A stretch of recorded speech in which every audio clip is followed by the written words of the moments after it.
This is not going to be comfortable at all. I have never been to a shrink ever. He's going to invade my privacy, make me spill my guts, my life, my thoughts, my feelings. What if it's too much for me? Taken out of my hands? Oh well, it's either that or go off the rails, the doc says. The guy who wrote this stuff, I don't think he ever imagined it would stir the conscience of so many one day. Truthful words, from the heart, meaningful.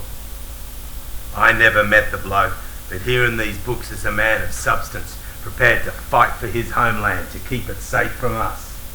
But, as compelling as they are, I can't get away from the ugliness of our barbarity every time I read them.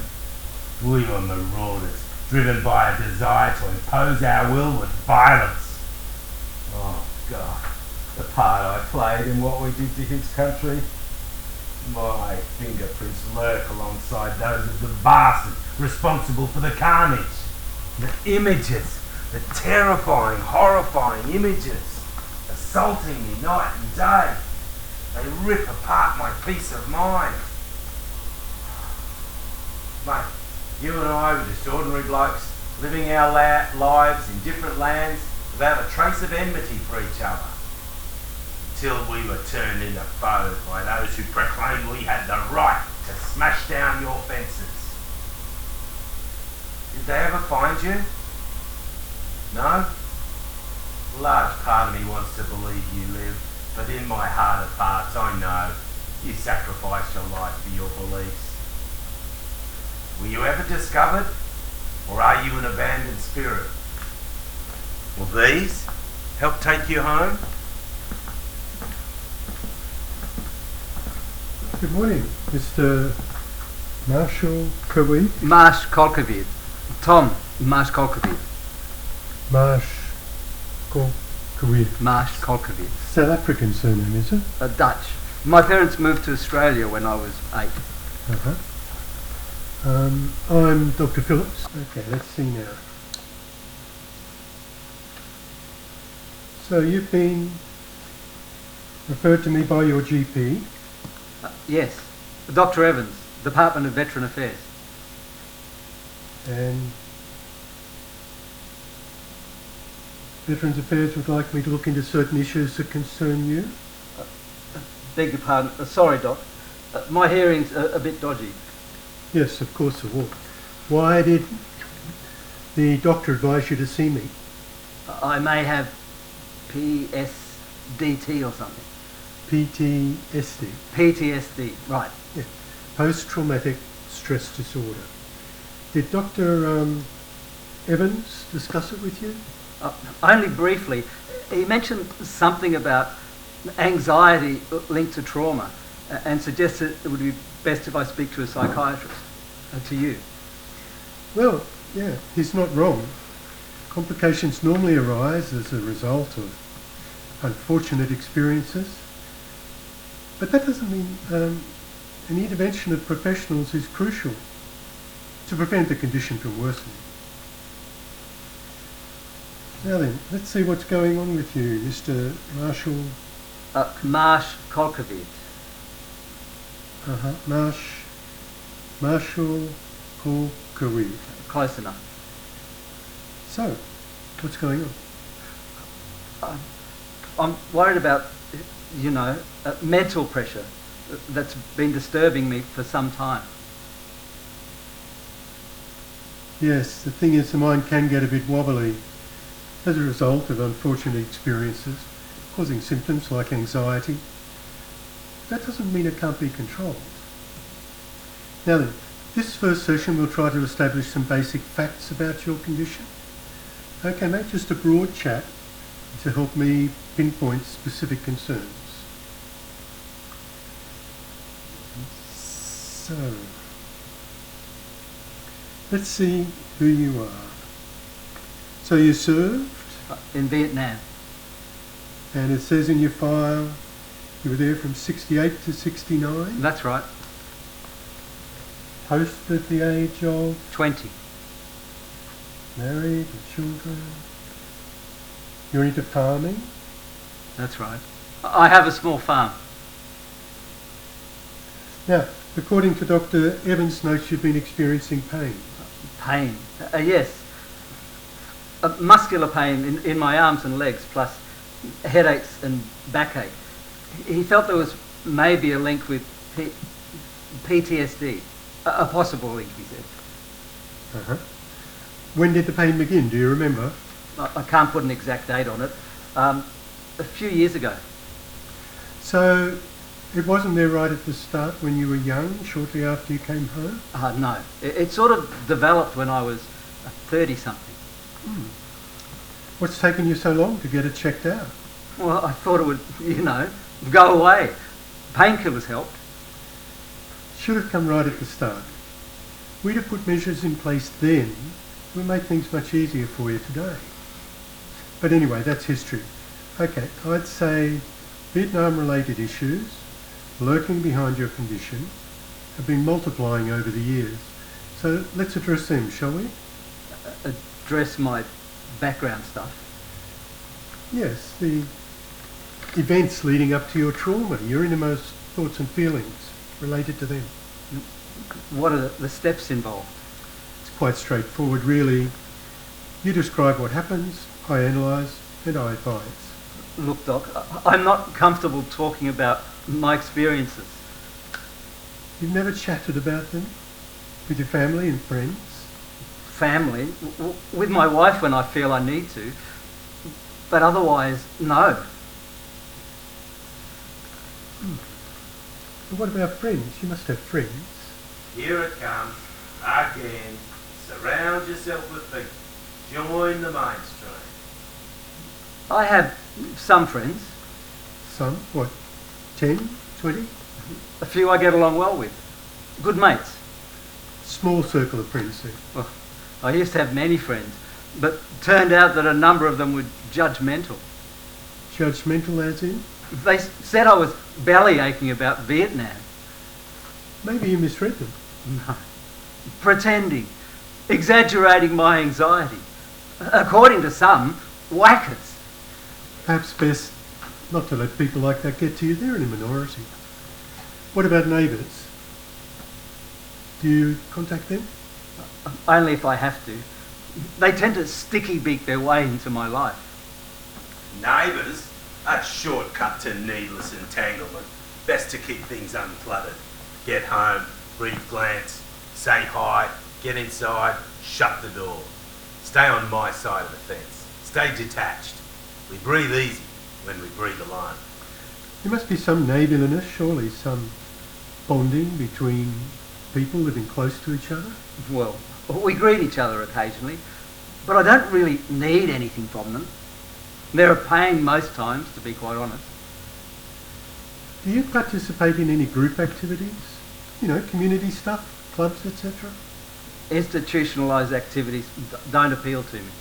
Bit of a lone wolf, are you? No, not really. I used to be part of an amateur drama group. Used to, but not anymore. They were always leaning on me, putting pressure. In what way, pressure? They kept ear-bashing me about improvising Vietnam dialogues. Want my advice? Don't misunderstand goodwill or neglect sympathetic individuals. Your drama group friends were most likely trying to use war scenarios to help you vent. Mate, they were condescending. Gave me the creeps how they sniffed and snooped around me. Like they had all the answers. And all that bogus sentimental shit. Come here, you poor boy, let mummy daddy make you feel better. Sympathy. As far as I'm concerned, sympathy is a one-way street I can do without. Someone else is in charge. How so? They ask the questions. Well, how else can they find out what your concerns are? I have no say in the direction the bloody interaction takes. They decide. Perhaps you're ignoring their good intentions. Oh, please. It's ownership. They tame you with conciliatory noises, and then, before you know it, there's an alpha collar around your beaten neck, and you belong to them. The choice is, taken out of my hands. I'm comfortable going it alone. I am who I am, the way I am. And they should just rack off. Antisocial escapism points to pessimism, mate. Avoid intellectualising negativity. What's that statement in Desiderata? Something about the world being a beautiful place, despite all the sham and drudgery and broken dreams. Well-meaning individuals make it beautiful. Get your hands out of your pockets and hold theirs. Look, Doc, I don't like being dependent on others. It's not my style. Including those in your circle. My circle? No, they're all right. They play it straight. I have no problems with them. Well, that's something at least. What do you guys talk about when you meet? This and that. Politics. Music. Books. Any particular taste in books? Literature. Poetry. I've just read The Little Prince. Ah, yes. Antoine de Saint-Exupéry's novella. Nice read.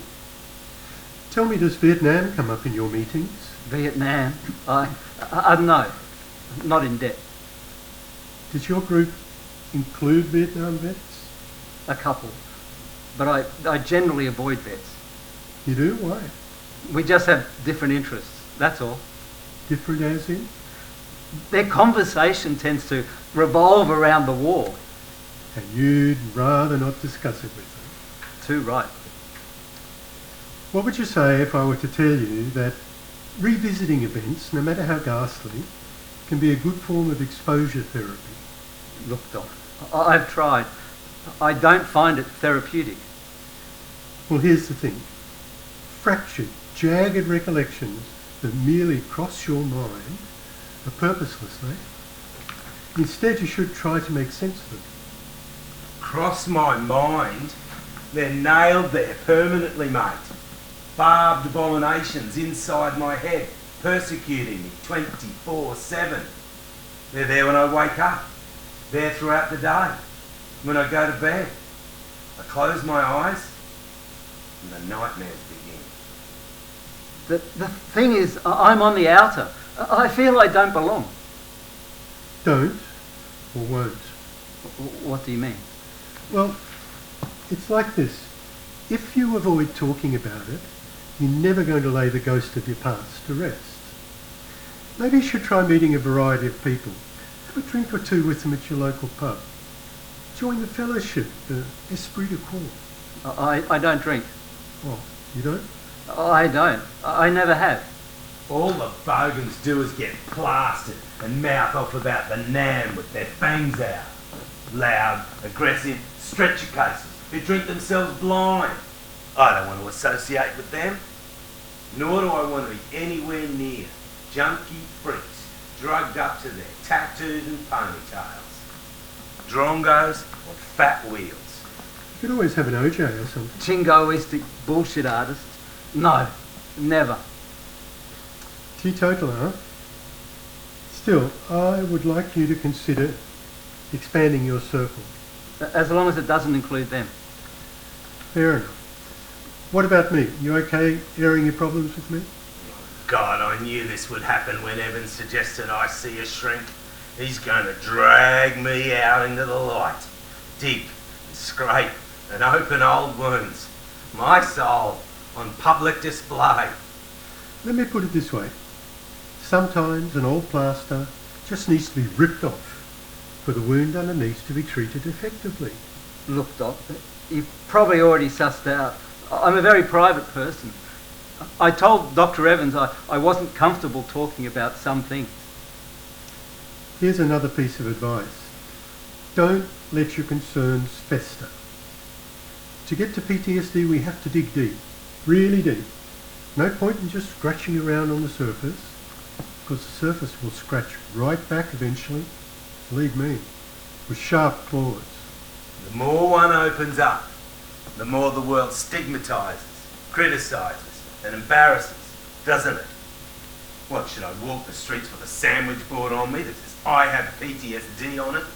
I just don't appreciate people rubbernecking into my affairs. Just the two of us, no outsiders. And I can promise you that whatever transpires between us will not be divulged to others. all too demanding. I'd like to think about it. We have an hour, Mr. Marshall. Marshall.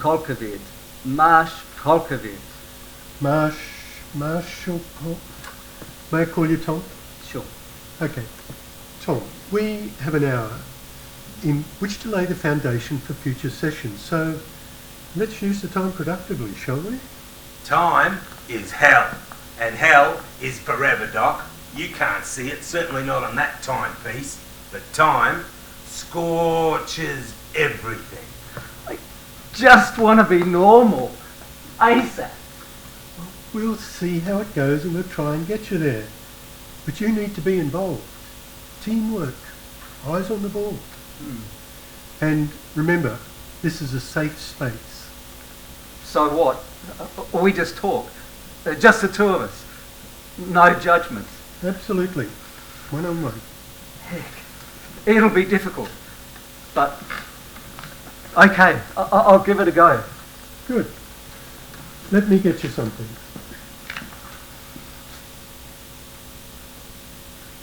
This will give you an idea of what some of our sessions will involve. It deals with talk therapy, some homework. Now there's research to support the theory that verbalising thoughts and feelings related to anxiety-causing conditions can play an important role in helping victims of trauma come to terms with their PTSD. Okay, let's kick off with the overarching issue, the Vietnam War. Your tour of duty had a significant impact on you, that's obvious. I don't like that term. Which one? Tour of duty. Why do they think it was okay to call it a tour? It was a killing spree, not a bloody holiday. We bludgeoned our way through there in combat outfits, not breezed in as tourists in Hawaiian shirts and thongs and sunnies. They weren't fucking cameras slung over our shoulders. Any reason you dislike that term? It revives memories that bugger me up. A meaningless lie that camouflaged the death and destruction it spawned. And the con men who made it up, they slept easy.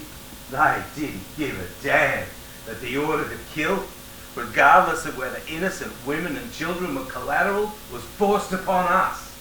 Yeah, they slept easy. We inherited the nightmares. Okay, well, we'll avoid using the term then. Now, you were in Vietnam for? 14 months. I see. You see the time, Doc, but can you hear the ticking in my head? Tick, tick, tick. A long 14 months, I imagine. Any details you'd like to share? Details? Hell, Doc, it's not easy. Okay, no details for now. How about a summary? What the fuck? He wants a summary. A summary. Annihilation and devastation in a few words? With the smell of death? Children burnt to a crisp? Melted flesh? Ear-shattering explosions? A summary? Of the screams, the endless screams that echo in the head? A summary? What about entrails strewn across the ground? Huh? And how about this one? I saw two bodies that belong to the same person. Ugh. Does that fit your idea of a summary, goddammit? Look, there's too much messing with my mind and giving me a bloody headache. You know you're going to have to eyeball it at some stage. Why does the fucking war have to keep coming up? A rort that buried diggers in the mud. Black mud. Fuck the arse-wipes who gave us the flick. They waved us goodbye with their phony snot rags. And then, the minute we were out of sight, went back to their wine and steak and music. They brought us home under bloody flags and shed crocodile tears in the same snot rags. Fruit Loops who propped up the Yanks' lies. Millions died. Damn fools. On a scale of 1 to 10, How uncomfortable were you? Started at 1, blitzed into 10. Blitzed. I was stunned, unprepared for the butchery I saw. And the prospect of being killed terrified you. Terrified, screaming banshees and roars that split our eardrums. Living, breathing nature, pounded into silence. Stillness. Shrapnel that no sandbag could stop. Ripping guts open, slicing faces, shattering limbs. Unrecognisable souls wandering in silence. Dead dreams, living nightmares. The pounding in the head, relentlessly, interminably. Terrified. I can imagine how tough it must have been for a young soldier. Our fresh eyes were full of life. The inevitability of death meant nothing. Until we saw its fearful beckoning. Innocence, aged overnight. It was on TV every day. TV didn't reveal just how savage it really was. Only furphies they wanted viewers to fall for. Outrageous. Yes, I get it. Propaganda of the powerful. Does it bother you today, looking back, how the Australian public started to become less and less interested in the Vietnam conflict? For sure. Hollow words on lips, fingers up nostrils, asses planted in comfortable easy chairs. Images of destruction flashed across the screen, but just for a minute before you switch back to Skippy or Gomer Pyle. Our infinite torment meant less than game shows and sports. So the war, how it was perceived, all that depresses you. Yeah. My damn depression seems to... It weighs me down most of the time. Depression can be extremely exhausting. Does it hit you hard emotionally? Emotionally? Do I break down? Yeah. Do you? Well, no. Do you hold your feelings in then? I've never felt the need to express them openly. Why? The thing is, it's just not my style, that's all. I don't cry easily. PTSD has no time for a stiff upper lip, mate. And let's not worry about that for now. We'll come back to that later. Don't worry, it's just the phone. I said no calls, I'm with a patient. Sorry about that. The phone really startled you, did it? It's true. I almost carked it. You have a problem with loud noises then? Always. Backfires, nail guns, fireworks, thunder, any sudden noise. Does this happen quite often? Yes. The wife says I'm too nervous and jumpy. Almost pissed myself one night when there was a loud bang on the roof. I jumped out of bed, heart in my mouth, pulse racing. Turned out to be just a passing fruit bat dropped a mango. But for a few minutes there, that damn jungle was all around me again, dominating, threatening, oppressing. Right. Have you heard of the fight or flight response? Yes, I have. But I'm not sure. It's when the brain reacts to threatening situations. As soon as danger appears, the thalamus signals the neocortex and the amygdala.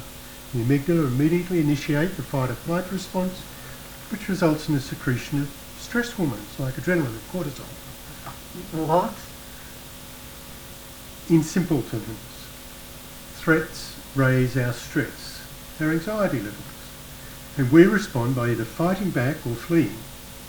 Then all the physical and psychological symptoms rear their ugly heads. Right. Do you fight or flee when someone puts you in an unwanted position? Well, I don't like it when people, impose themselves on me. Continue. They're unnecessary criticisms. They're snarky comments. Tell me what they think of me.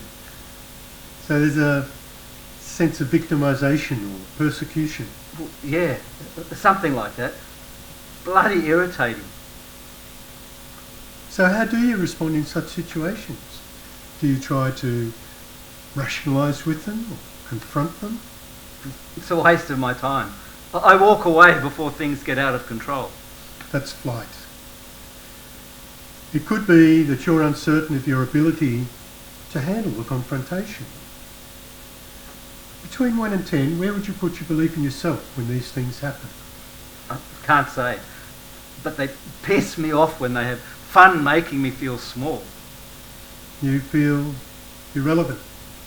Relevant only when they're bored and I'm there as a temporary pastime to fill in the jokes on their morbid, moronic jokes at my expense. Can't stand the bastards sniggering behind my back, always making me feel worthless. The galahs just... They don't take me seriously. I'm not important.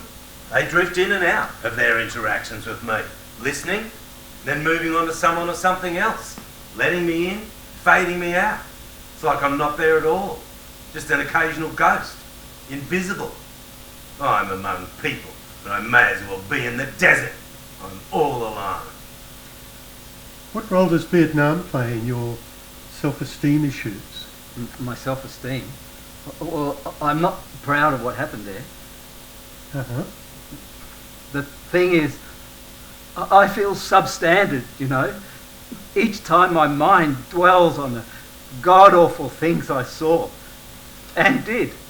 And now when they come back to haunt me, I wish if I could relive my youth.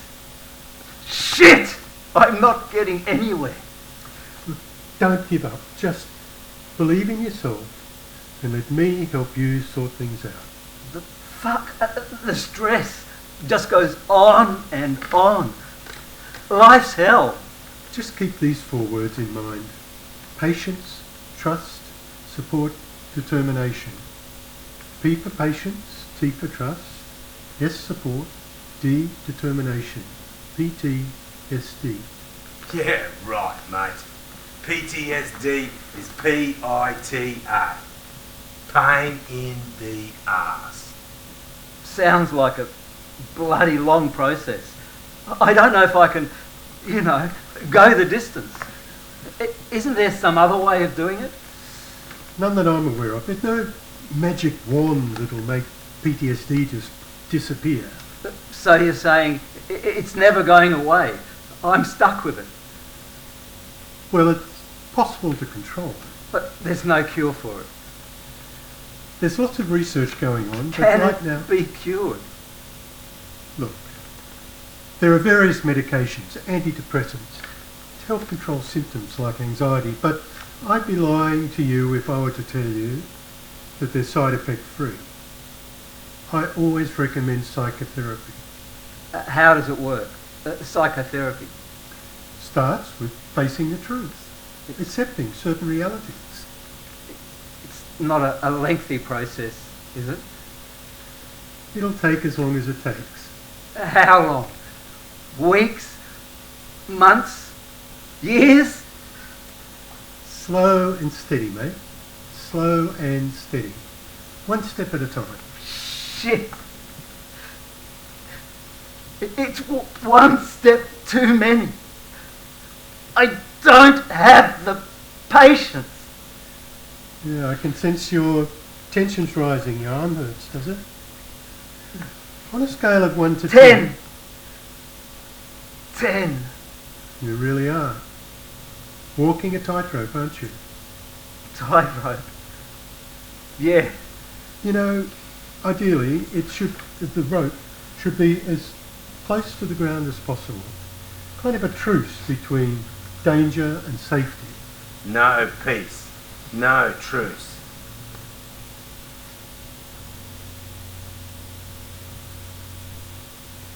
I feel tension, frustration. When I'm spewing because things aren't perfect.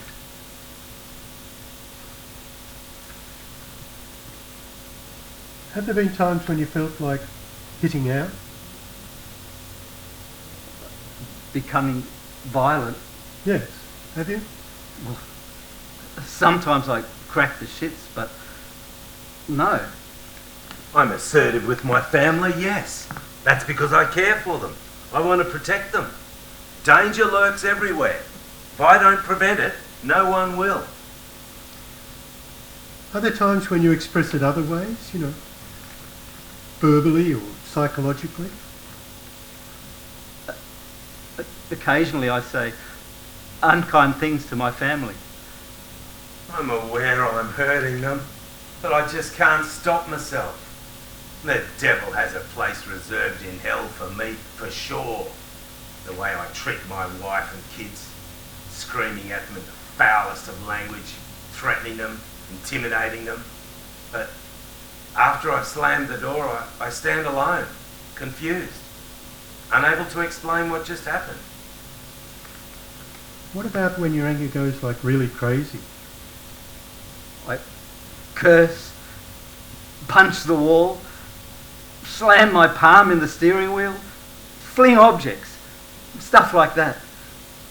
Does that help release the pressure? Pressure? No. Clings to me like a bloody barnacle. And what do? Curse and blame yourself? Sometimes. Does that make you feel better? No, not really. Your anger, your impatience, has it been increasing over the years? Yes. Because of the way you've been treated since your return? That's how I see it.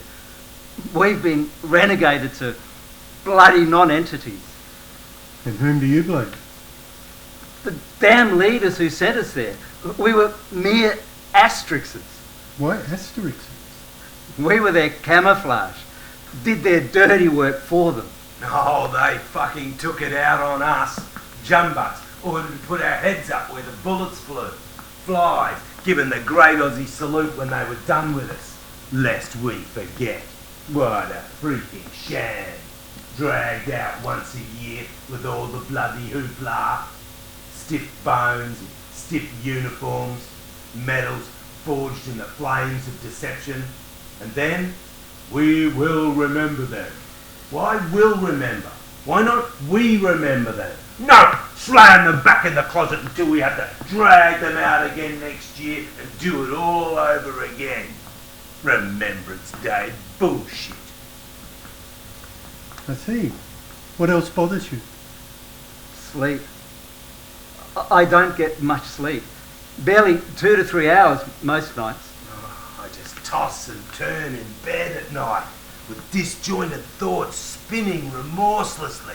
Gibber, jabber, gibber, fucking jabber. Like my head's a cave full of bats flying in all directions, squeaking, screeching, colliding into each other. Quiet used to be everywhere. Calm, peaceful. Now it struggles to survive in a little corner. Has sleep medication been prescribed? I used to take sleeping pills every night, but Dr. Evans warned me against becoming too dependent on them. He felt they may even be behind the pain. Well, yes, burning and tingling are some of the recognised side effects, but your pain's more than that. Well, I've cut back, but insomnia has made me just as tired, listless as when I was taking them. And the pain's still there. Damned if you do and damned if you don't, eh? And I can't bloody focus. My concentration's all over the shop. I stare blankly at the newspaper some mornings like a catatonic spastic. Yesterday, I had to read and reread the same paragraph of The Little Prince before it made any sense at all. The damn haze behind my eyes, it makes everything fuzzy. So what happens when you feel that way? I feel hampered most of the time by the feeling that I don't have the strength to become unstuck. The resolve's draining away. A shitty feeling of loss, man, it's killing me. Peace of mind, going. Self-belief, going. Ambition, gone. Clarity, gone. No joy, no warmth, no reaching out, no embrace. It's all gone, man. Fucking gone. Ugh. When you do get to sleep, do you have recurring nightmares? Yes, many nights. Nightmares about? Death, killing. I killed a man in hand-to-hand combat. It was a choice between killing him or being killed. I hit him so hard his jawbone came off its joints. And I strangled him with his own scarf until his eyes bulged and his face turned purple. I can't remember if the strangulated cries were his or mine. I felt my wife thrashing about in bed one night and woke up to find my hands around her neck. Another night I punched her in the face. I woke up with a start when she screamed. I couldn't understand why she had a bloody lip at first. It took me a minute to work out what I'd done. I sleep in the spare room now. So besides nightmares, do you have flashbacks? Flashbacks? Yes. Yes, they happen from time to time. Any particular flashbacks keep returning? I had to bury people who'd been shot. But I had no option but to follow the sergeant's orders. Part of the herd collective is all I was. Blind, unthinking, watched with a mixture of doubt and curiosity and apprehension as the Sarge finished off 2 wounded soldiers. They didn't say a word, but the look of resignation in their eyes, I can still see it. Spoke of dreams about to be ended, forever unfulfilled. The Sarge calmly pointed his F1 at them and pulled the trigger. The impact of the bullet jolted them backwards till they slumped and crumpled to the ground, their blood mingling in brotherhood with the drenched earth. I can't remember if it turned red or brown or black in the monsoon rain. And then the Sarge calmly walked away, like he'd just knocked nails in a fence post. We dug the graves, shallow graves. The wristwatch on one of them said 13:22. Weird, the things you notice in moments of intensity. His fingers twitched, even as we piled soil on the bodies. I saw a half-naked female Viet Cong corpse in the heat and humidity. I couldn't take my eyes off her breasts. Oh, the nausea came one day years later in the movies. Never argue with the Sarge, eh? Other flashbacks? An American chopper, so low we could almost touch it, you know. Heard the M60s taka taka taka taka taka non-stop into a paddy field. Bodies and blood everywhere. Vietnam! Vietnam! I can't get it out of my friggin' mind. Saw a Vietnamese family in the park the other day. Just ordinary Aussies, going about their business, smiling, laughing. They were good people. Their high-pitched animated voices vaulting chaotically over each other. Happy voices. The grandfather looked at me, smiled, and said, "Troy, dak qua." Beautiful morning. But all I heard was check, mouth, zip, die, blood, kill. Ugh, it gave me the shivers. I got the cold sweats. I had to get away from there as quickly as I could. I couldn't get over the guilt of having felt that way. Still bothers me today. I don't blame them. I blame myself. They were innocent folk. Am I a bigot? Was that prejudice? Traumatic. What other episodes do you remember? Once there was a rustling outside our tent at night. The bloody fear just built as the sound got closer and closer. I grabbed my rifle. My palms were all clammy and shaking. I looked outside, but it was just a water buffalo. That must have been a relief. Why do the motherfuckers always find it funny? Thoughtless frivolity at the expense of victims. Fear is a hand grenade with a loose pin, damn it. A relief, Doc. I was scared so shitless it wasn't funny. I didn't mean to trivialise it, of course. Tell me, were there other similar incidents? I was watching Bonnie and Clyde with the boys back at base camp, quite relaxed. Suddenly there was gunfire outside the camp. Everyone scrambled, but for a few moments I couldn't make out if it was from the TV or the fields. Right. Did all the boys watching TV with you make it home safely? A mate was killed.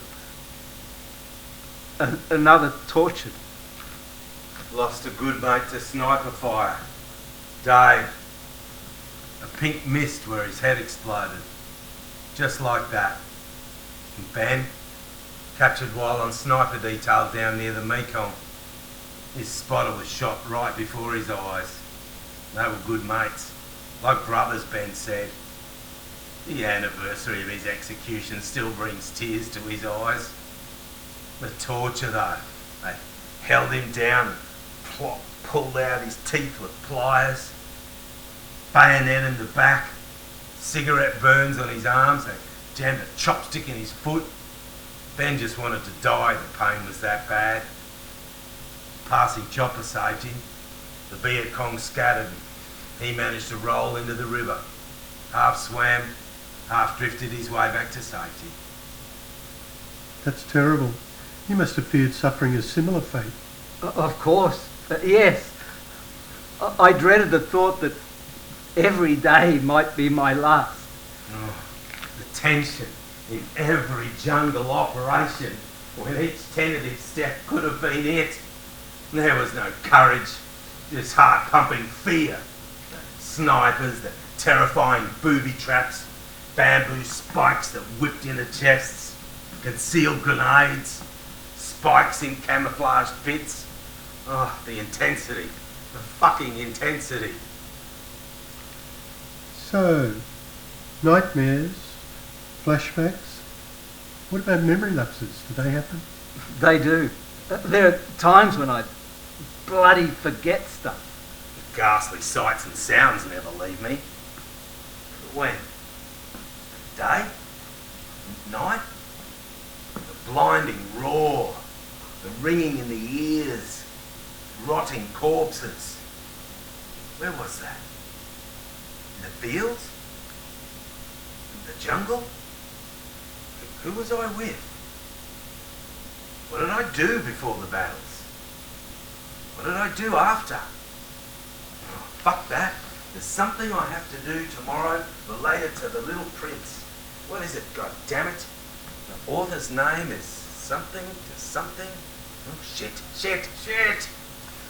You know, it's not just forgetfulness. Nobody knows for certain exactly how the brain functions, but lapses are its way of suppressing memories of distressing events.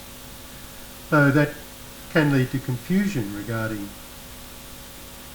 events, times, locations, etc., which then adds to the anxiety and the sleeplessness. You can see where I'm going with this. It's like tunnels within tunnels in Windmills of Your Mind. Remember that song? Yes, but Doc, I need to know this. Can memory loss lead to dementia? A couple of vets I know have it. Well, it's a mental health condition that can knock a sufferer's radar off kilter. But let's not worry about that for now. Why not now? Oh, it's the fucking dollar, isn't it? Time is money. More time, more money. Shit, man, the jangle in my windmill mind is the jingle in your pocket. PTSD is a package deal. Righto. So far so good. Baby steps, but I believe we're making progress. You definitely have stories to tell, and we'll explore those in some later sessions. But you'll have to excuse me now while I go shake hands with the unemployed. If you need the loo while I'm gone, it's down the corridor to your left. No, I don't need to. Okay, shrug it off. You might want to do some reading while I'm gone. Thanks, Sue. You close your eyes and the nightmares begin. How do you ignore the horror you're in? Lifeless words that lie to you. You can't forget what they made you do.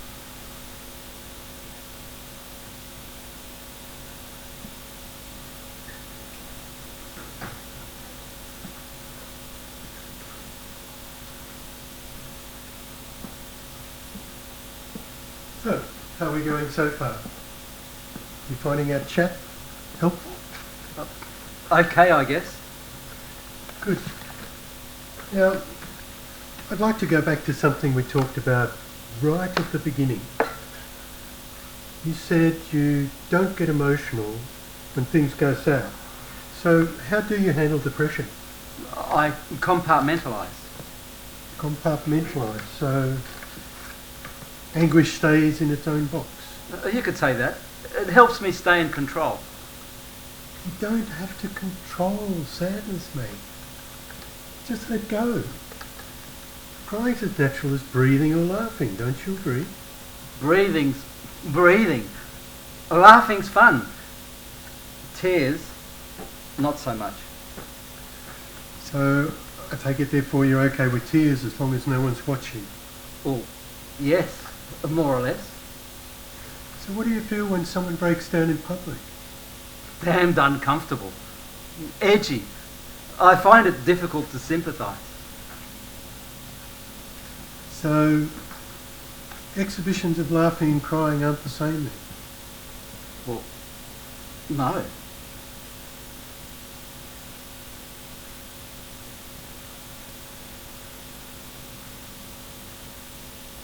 So what do you feel when someone breaks down in public?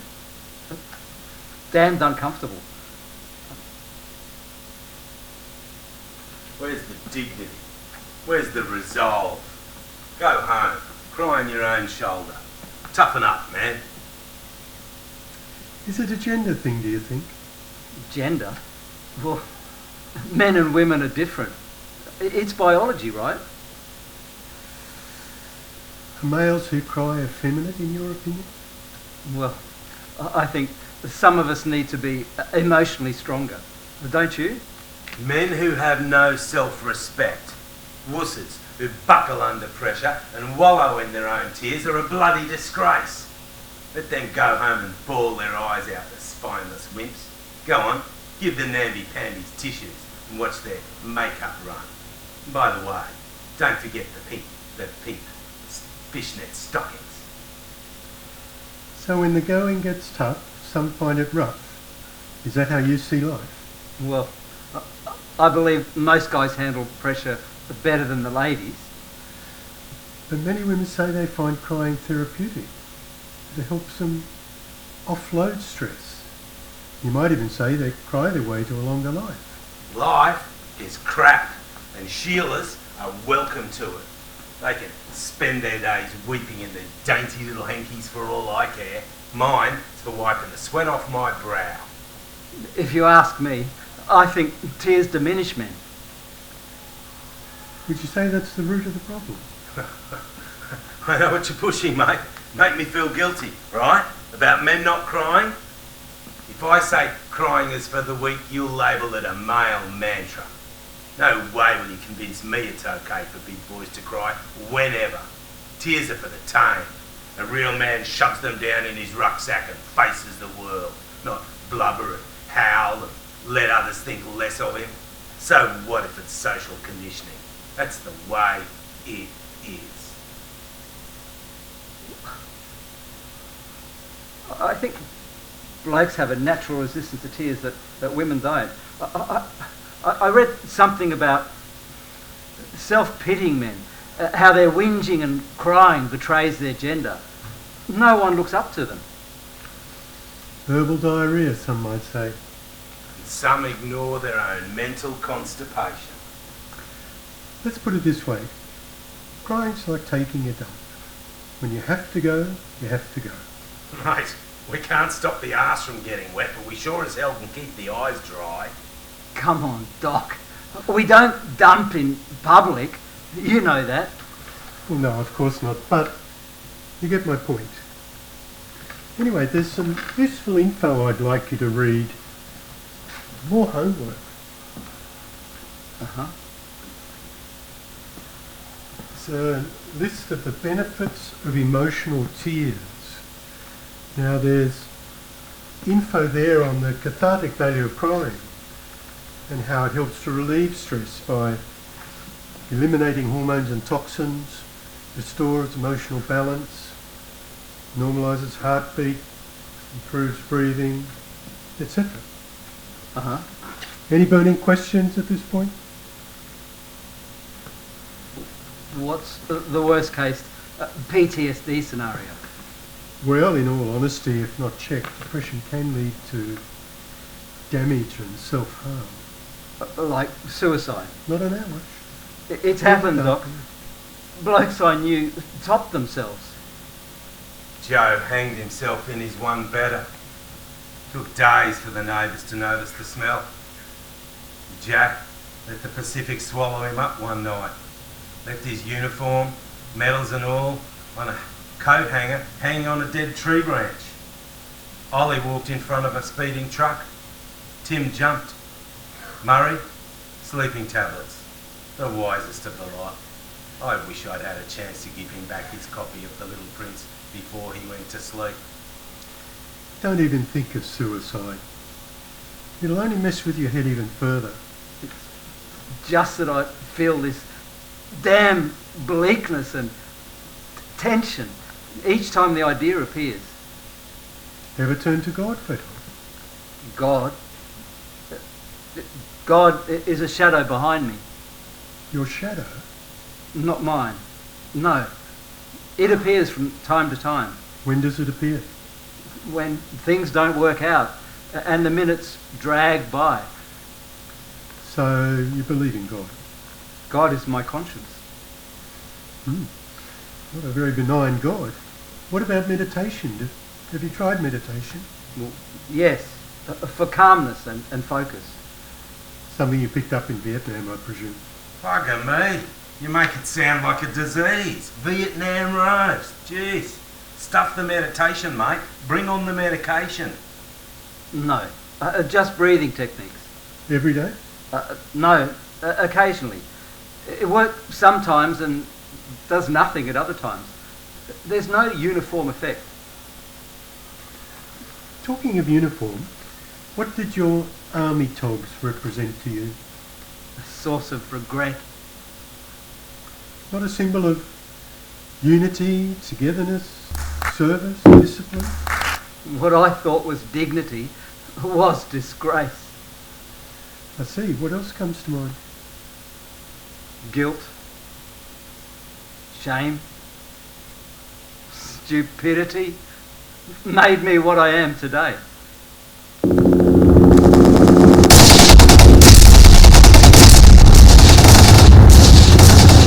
Threads and buttons. Leather.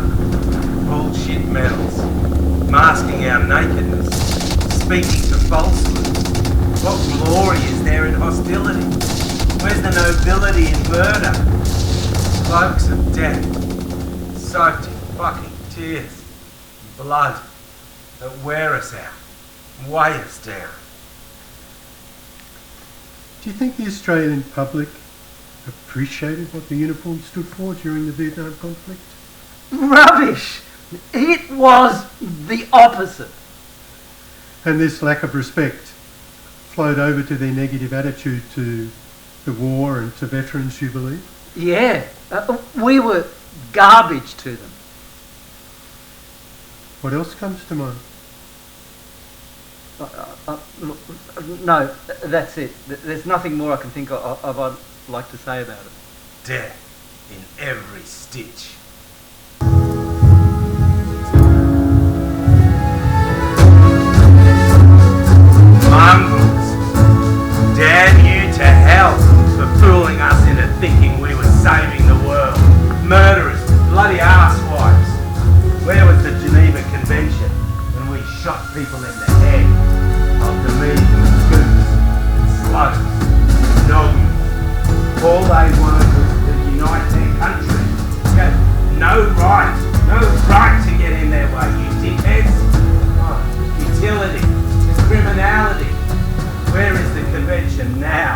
bring peace to families whose sons and daughters are lost, ghosts, drifting directionless.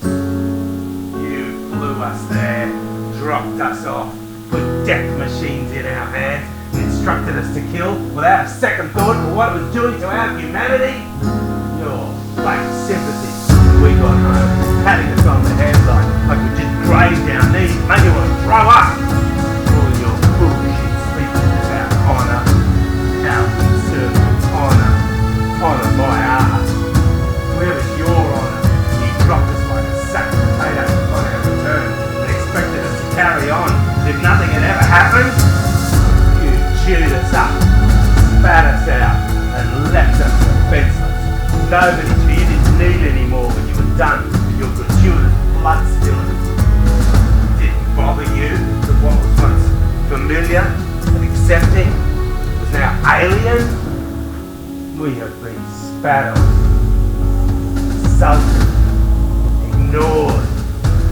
Ask yourselves, why have we deteriorated into blank-faced zombies, shuffling in procession of army boots, empty shells, overpowered by haunting images, even as we try to act normal. Where are you every single morning when we open our eyes, knowing that empty despair will dominate our day? We're as good as dead, you morons, relevant as the pages of a condolence book, a notebook for the dead. You moved on with life. For us, time stood still.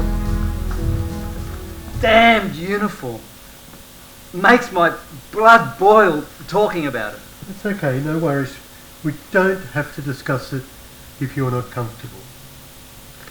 Now, let's see. If verbalising is not your cup of tea, what about putting it in writing? You write, don't you?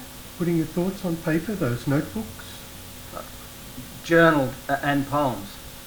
Oh, I see. Good on you. Poetry. That's an excellent conduit to channel our emotions, philosophies, sensitivities. And a journal helps us to remember everything we see and do and feel, keeping us in touch with our realities, giving shape to the world as we see it. They're not mine. They don't belong to you? To whom? Someone you know? You? Any idea who he or she is? He. Right. Who? Soldier. In Vietnam? Aussie? Don't tell me Viet Cong guerrilla. Fighter. Viet Cong fighter. Soldier. Oh yes. There's something in the news about that. Where is he now? I don't know. Gone. Dead. Killed. Lying somewhere in sludge. Alone. While his family prays for his return. And how does that make you feel? He died. I didn't. Who gives a hoot? So what if my boot prints blemish the earth he walks on, contaminating it with those of the other motherfuckers? Trivial details, right? And that distresses you. It's sad, but that's how it goes in war, doesn't it? We lost more than 500 in that conflict. Heartbreaking outcome for Australia and for the soldiers' families, but nothing compared to their casualties. They lost millions, Doc. Millions. Yeah, terrible for them. Tell me, how did those books come to be in your possession? Captured documents. Items collected on battlefields. What made you keep them? I felt drawn to them. To their basic humanity. How tiny the bird, how fragile the branch. My heart longs to share spring with you. I see your smiles in the darkness around me. even as cold hand enfolds my heart. Dry your tears, my love, let time be a healer, and remember me for the freedom I believed in. I shall wait for you on the perch of our hopes, and we will soar together as we dream. I would have thought they'd be in a museum. But they're yours now. They're not collector's items, damn it. Heartfelt words of love and longing. Beauty in the midst of death and destruction. Written by a young soul, never to reach the woman he left behind. God, where's our common sense? What gives us the right to declare someone's thoughts and feelings from deep within their soul to be spoils of war? Where's our bloody humanity? The army, the government, are they okay with these being in your possession? Fuck them! Are they okay with the tears for those who never return? Did the livelihoods they destroyed not mean anything? Will they take responsibility for shattering millions of lives? For those who saluted the flag and then were buried by it? For babies never to be born because young men and women died? They're going to be returned. To the Vietnamese? Yes, their families. Oh yes. I remember reading something about a project. Operation Wandering Spirits or something? Not spirits, Doc. Souls. Operation Wandering Souls. Correction, souls. When is that happening? Soon. What would you say to having the books and journals translated, into English? There might be something there that could validate the war for you. Soothe the trauma.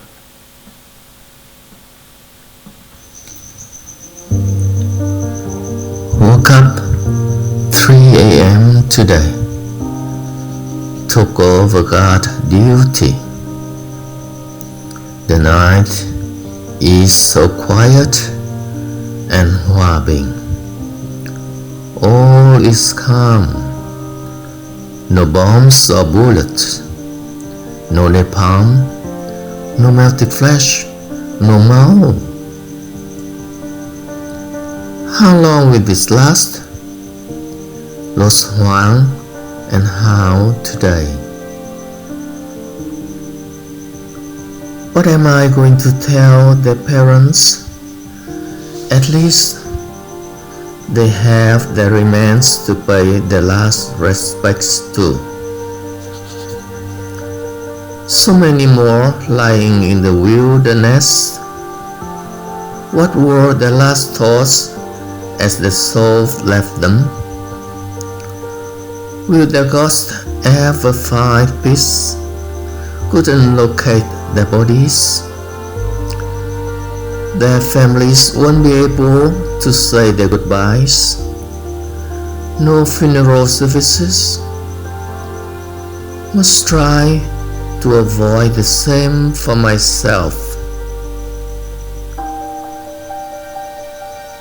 But Father has always reminded me that life is fleeting, and while we live, we must not forsake our beliefs. Mother and he are such wonderful parents. I wish I could be with them in the peace and tranquility of the rice fields. Please, Lord Buddha, keep the bombs away from them.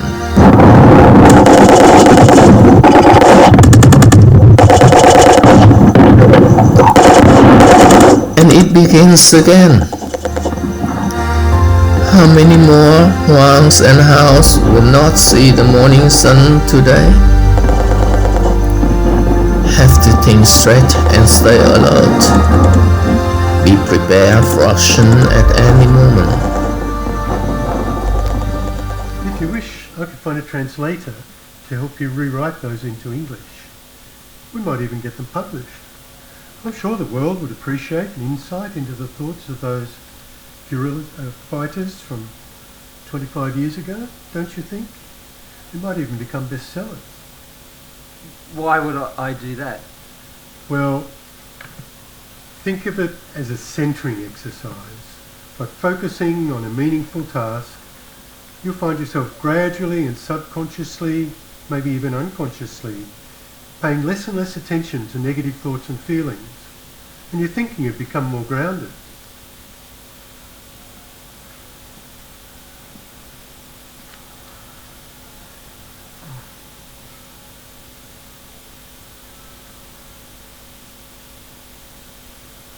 TBA's already had them translated, you clown. Was in the news. Oh, right. Must have missed that.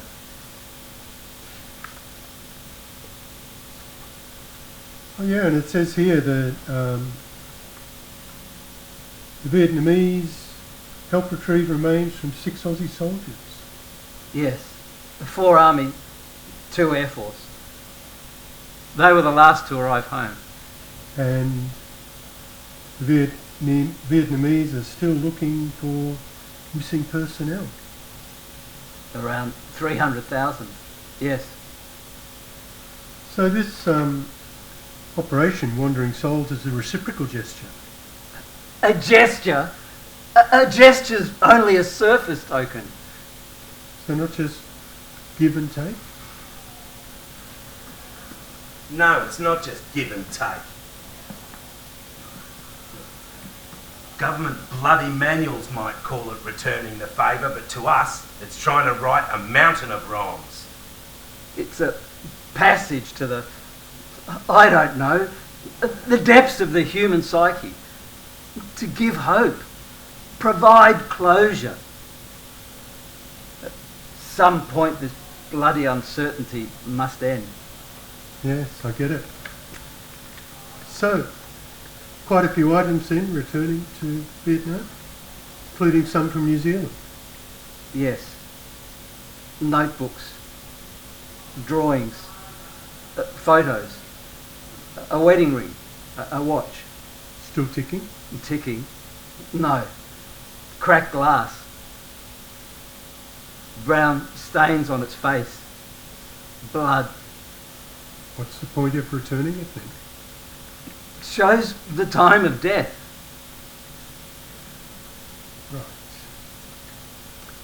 Right. And that scarf, Viet Cong too, Uh-huh. also being returned, I presume? Yes. But just wondering, wouldn't the expense involved be better served on our veterans? What? Come on, Doc. Healing is more than just money. Uh-huh. Hope it's worth it. Worth? Tight-fisted bastard. Can't see the forest for the dollar signs. Tell me, what has the Vietnamese reaction to this initiative by the Aussies been? Any bitterness? There's no hostility, Doc. Just dead set support. It's how they are. Forgive and forget, huh? And I understand you'll be part of the project. You'll be travelling? Yes. A journey that I know I must make. To meet his mother. For the handover. Quite a trek, eh? From there to here, and back to where it all began. Are you ready for the meeting? I hope so. It's both new and old to me. I don't know how it'll work out. I'm worried about old demons, about messing it up. But it needs to be done, full stop. It's reconciliation, moving on from the past. Yes, and it'll help you, believe me. A journey of redemption that will assist in your recovery. And the media will make you famous. Crap, I don't want that. Part of me's not looking forward to it. Too confronting. The damned apprehension goes on and on and on. I'm here, alive, physically, and I'm there, connected to everything that was hellish. This damned eternity screwing with my mind, a suffocating nightmare. Won't let me breathe. I can't breathe, damn it. So you'll personally hand over the items? Yes. And your thoughts on that? I don't know. A bit stressed. I hope it's not a disaster. Well, understandable. You'll be heading back into a world where your most wretched memories originated. Just be confident. Believe in yourself. What do I say? How do I behave? What if it's too much for her and me? Oh. You're right there. My damn head feels like it's going to explode. Really painful, is it? Hold on, I'll get you a painkiller.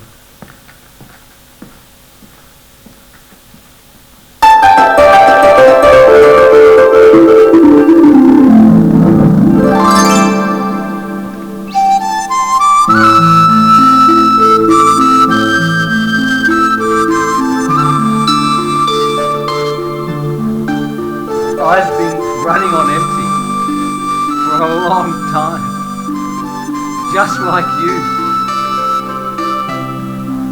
But you have what I lack, reserves of courage and belief, despite the tragedy life has dealt you. Your sadness is all around you. I can feel it. Yet the hope I sense in you is even more profound. Keeps you going, doesn't it?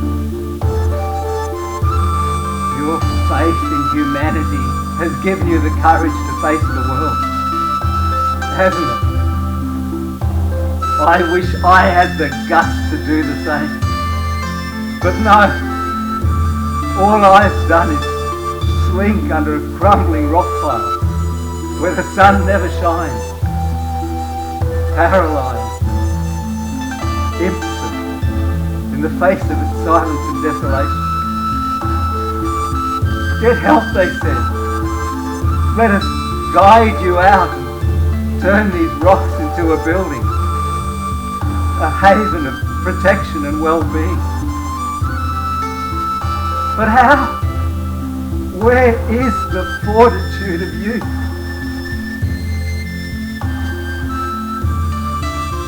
I imagine that you still hear the echoes of his whispers in your ear. Your beautiful infant born of you. The baby you held in your arms. The happy child who grew into a young man. Filial piety brought you such comfort. How those memories must break your heart. He'd be about my age now, wouldn't he?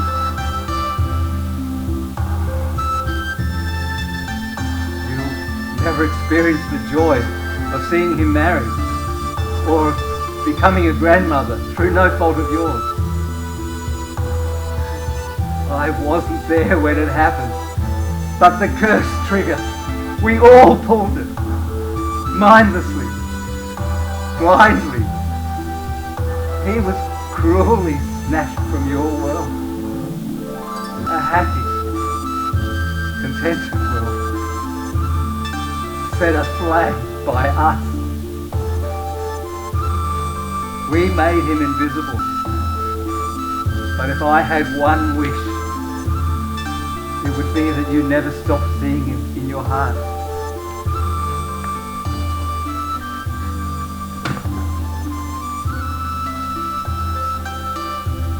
All these years, I've held on to your son's belongings.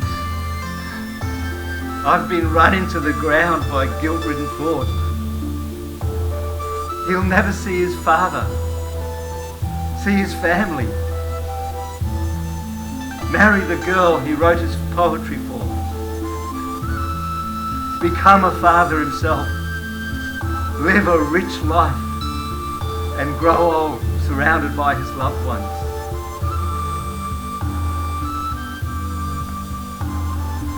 Above all, he'll never embrace you and wipe away the tears you shed for him.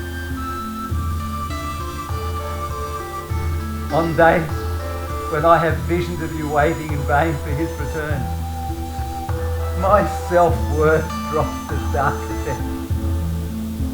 When will it end? The end. This poisonous end never ends. It's ahead of me. It's behind me.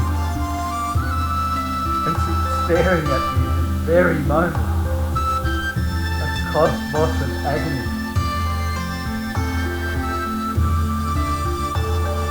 There is little serenity for me in the time ahead. But I pray that for you, this step plays some small part in delivering the solace you sought for decades.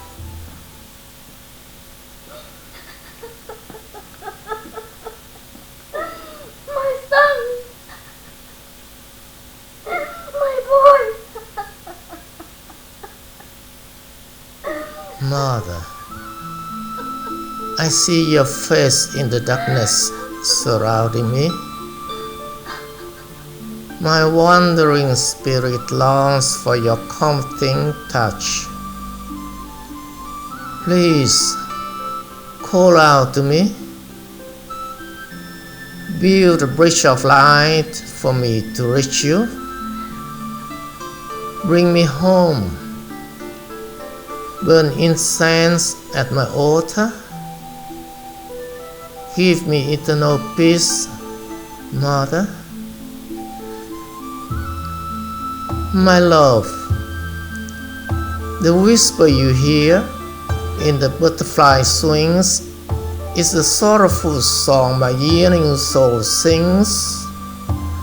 And though I will never hold you in my arms, my lips will be unseen feathers in your palms.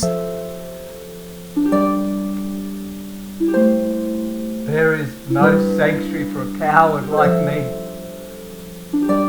Without strength, without courage. The Lord Buddha grant you the strength of a mountain that won't be moved, and the courage to climb to its top. Courage only lasts in moments, but strength is timeless. There is no faith. I'm sorry it has taken so long.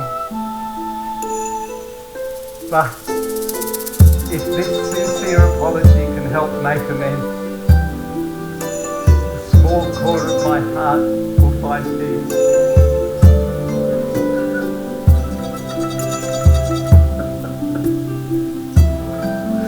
Forgive me.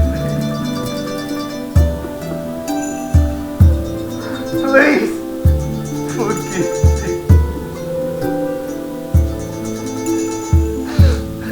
I'm so sorry.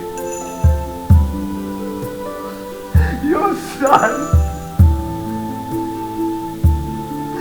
your child.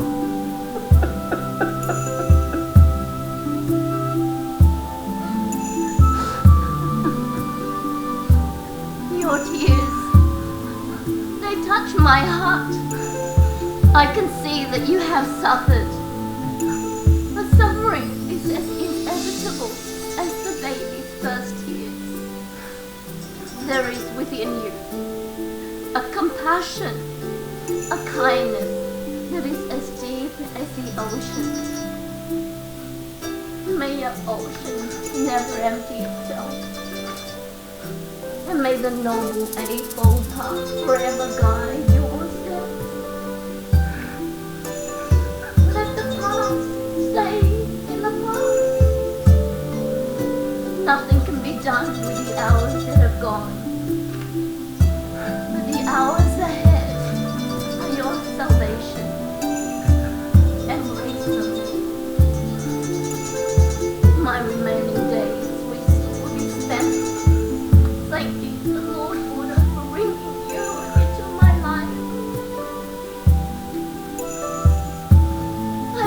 a child long, long ago.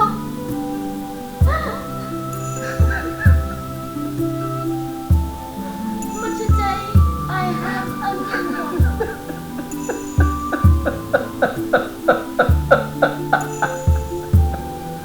It is time to let your tears flow over your sorrow and bring you comfort. I forgive you, my son. Be at peace.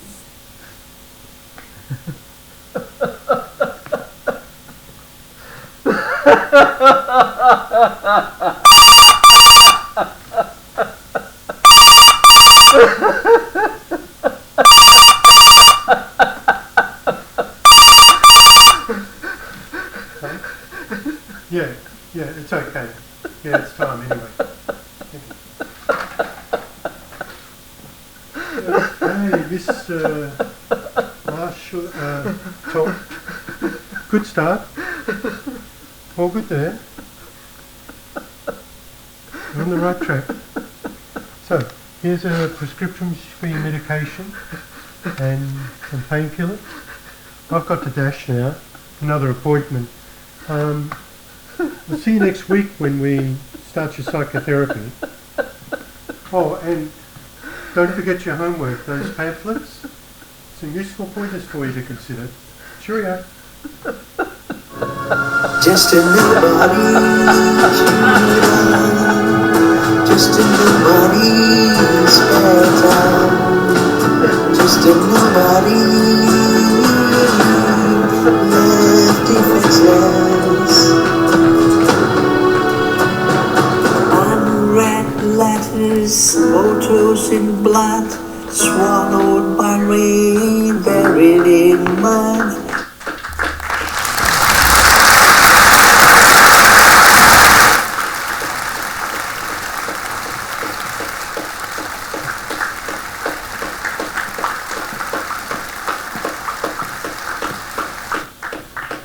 Just a nobody, just a nobody's better. Just a nobody, left defenseless. Unread letters, photos in blood, swallowed by rain, buried in mud. Your soul.